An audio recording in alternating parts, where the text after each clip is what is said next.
which is usually talking heads. You know, we see somebody's head from here up, and that's it. But we had Ron on in order to produce one of these works live during the presentation.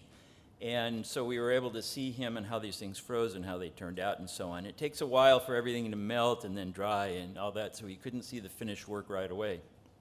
But it's another way we could bring these two together. So I thought that was particularly good.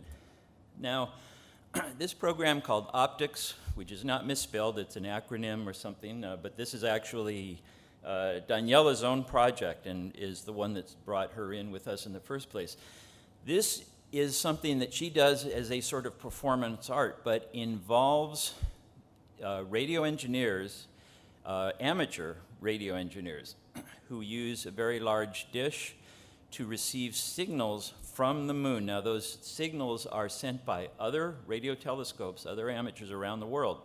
And they are sent to the moon and they're reflected off in what's called moon bounce. This has been going on for a very long time, but what they developed is a way of encoding images and sending them to the moon to see what happens after they reflect off of the moon. So here is one that was sent to the moon. Clearly is 3 people who actually went there themselves, but this famous picture of them posing beforehand. And afterwards, when it was received after reflecting off the moon, what would it be, 5 seconds later or something? No, 2.5 seconds later, this is what we get. Now, so this is a direct interaction between this signal and the surface of the moon. So this has literally been there and been affected by the travel to the moon. There might be some information you could get out of the nature of the moon's surface by doing this, but it's over the entire surface of the moon, so it would be hard to do too much. But it's not dissimilar to many of the things that have been done by planetary scientists as well, sending radar to Venus to map it for the first time and things like this. I view this as sort of, I like to call this having been dusted. This is moon dust that's now interfering with the picture itself. So that's what we get, and that's been done in very many ways. All of these are moon-bounced images, which are small, so you probably can't see. Oh, the life cover there you can see is well dusted. And so this is also a live performance. This is a performance during which these are transmitted, they're received, you watch them come back, and Daniela has words to say about each one of these and the people that submitted them. This has been done with children's works, contests where the winners had their works sent to the moon and so on. So another live performance. Now, if there was time, it would be great to present some of this, but this is available on YouTube. And this is a composer in Italy, Giovanni Renzo. And every year during our Global Astronomy Month, which is primarily outreach events, some live online events, is a follow-up to the 100 Hours of Astronomy Cornerstone Project in the International Year of Astronomy, which I led. And we have many different kinds of things. It's expanded quite a bit. Giovanni composes a new piece of work every year. And what you see behind him is just a static image from a continually playing background of images, time-lapse images. Some of the work's done by man over here not paying attention to me because he's seen this all before, Bob Aktaffershy, and other astrophotographers. And so this is a fascinating thing. Again, a live performance, but of course you can see it on YouTube. And so it's an original composition, both the music and the visuals every year. And that's every April. The Astropoetry blog, this is started by one of the early people involved in Astronomers Without Borders, Bob Eklund, who himself has been writing poetry about his impressions of the sky since being a small boy, spending summers in an observatory in the United States because of a relative, and is involved in astronomy ever since. In this case, I present one short work. It's much easier to show a haiku here than it would be a very long poem. And these are combined with images. So in this case, it was based on a trip to the Canary Islands by some Romanian individuals. The Romanians, it turns out, it seems to be the hotbed of astropoetry in the world, and some of the things you discover when you reach out in ways like this. this is relatively new. This is astrocrafts. And like with most things that we do, there are people who are doing things like this around the world. And in Astronomers Without Borders, one of the types of things that we do is to bring people together to make a larger program. AstroArts is an example of that. Kathleen Horner has been doing astrocrafts in very innovative and beautiful ways for quite some time. These are things that anybody can do. She presents them. She was doing it on Facebook, now on our webpage.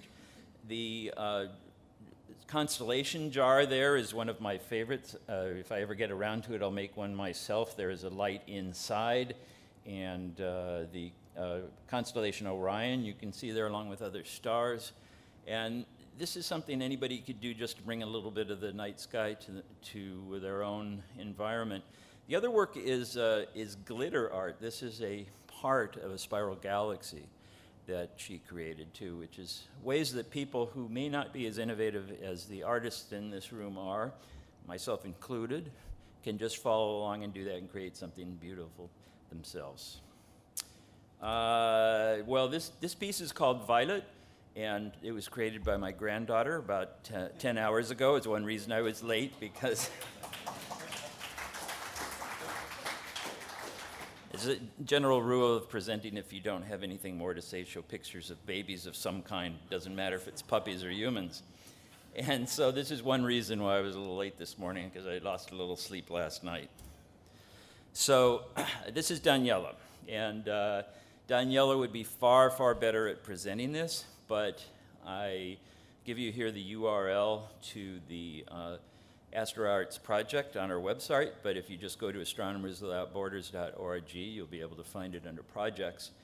And there is Daniela's direct email so that you can contact her if anybody has anything they'd like to know more about it, or to let me know about something. But I would really encourage anybody that has anything interesting that they would like to share. Astronomers Without Borders is a good platform for reaching out more internationally. The idea is to get past borders, but it's not about geopolitics. It's not just about trying to get people in two countries to talk together. It's about getting people in different communities to talk to each other. And we have borders of all kinds here.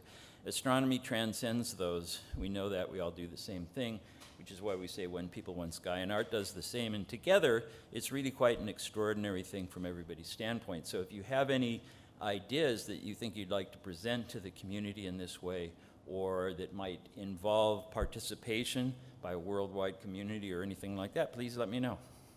Thank you.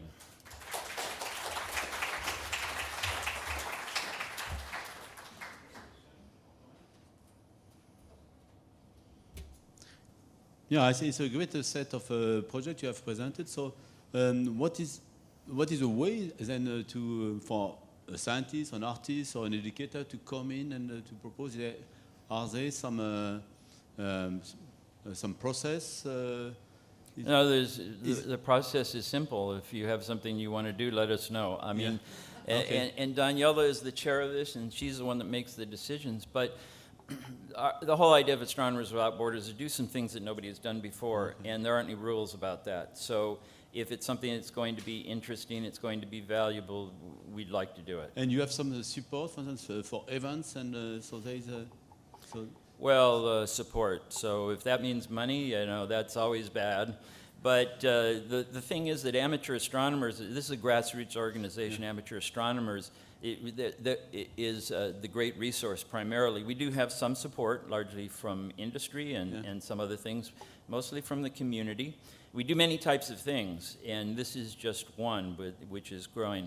But it is really the passion of people that is the big resource, and that's something that you really can't, there isn't enough money to buy that, and that's what we make use of. And you have some milestones in the year where you gather and you present the project, or you organize them? Well, the Global Astronomy Month is the big month, but because everything has to be open to and accessible to everyone in the world, we don't get together physically, but what we do, aside from just things that are online, is that many types of projects, people are participating in local events. They organize the local events, but they are connected through the same program to everybody else. In the case of amateur astronomy, there would be star parties where they're setting up telescopes all around the world, and we may be looking at the same thing.